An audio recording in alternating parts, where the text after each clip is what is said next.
This is the 1970s Eaton Viking snowblower. It uses a 5 horsepower Tecumseh engine, which is not original. I've extended this gear shift lever. The whole thing has been painted black to try to stop the rust. It's missing things like the clutch cover and whatnot, but it functions. This unit has a dog clutch, which is broken, and it's been bypassed so that it's always engaged. And this is actually a single stage. It is 21 inches wide, and this spins extremely fast. I've never seen anything like it before. And it is bent because the previous owner wasn't very careful with it.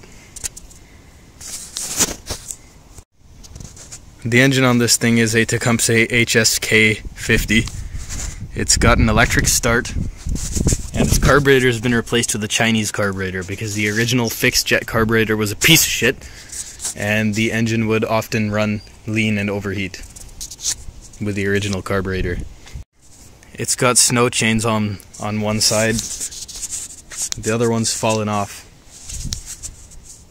I've replaced all the bearings in this unit because the original bearing had seized up and scored the shaft, so this is a bit of a rig job, but you know what, it works.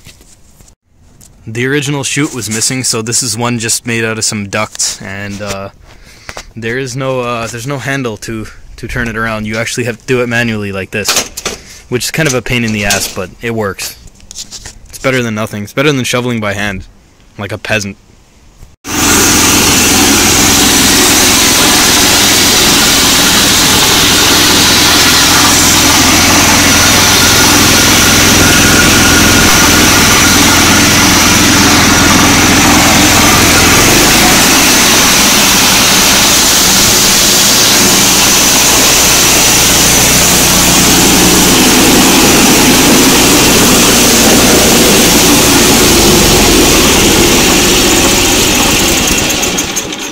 I think it's running low on fuel or something.